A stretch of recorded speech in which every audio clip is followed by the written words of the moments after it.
একজন ধনী রাজা, সে খুব অসুস্থ, তাই দুই মেয়ের মধ্যে কাকে সিংহাসন দেবে। রাজা তাদের যথাক্রমে 3 প্রজন্মের টাকা দেয়, দেখার জন্য তারা কে কেমন আচরণ করে। বড় মেয়েটি তৎক্ষণাৎ ছোট মেয়ের বংশধরদের টাকা ছিনিয়ে নেয়। সে টাকাগুলো পথচারী রাস্তার একটি হ্যামবার্গারের দোকানে নিয়ে যায়, যা তার দৃষ্টি আকর্ষণ করে। সে একটি মশলাদার শুঁড়ের মাংসের লেগ বার্গার কেনে। সে মশলাদার খাবার অর্ডার করে, কিন্তু মালিককে তার বার্গারে শ্বাসরোধ করার জন্য দোষারোপ করে। সে কেবল মালিকের উপর চিৎকারই করেনি, মালিকের দোকানও ভেঙে ফেলেছে।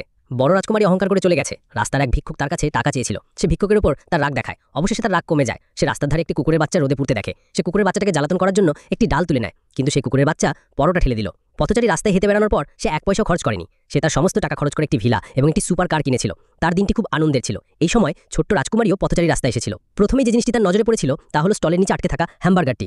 মালিক দ্রুত স্টলটি সরিয়ে মালিককে উদ্ধার করেন। তার বোনই এই সমস্যার কারণ শুনে তিনি ক্ষমা চান এবং মালিককে ক্ষতিপূরণ দেন।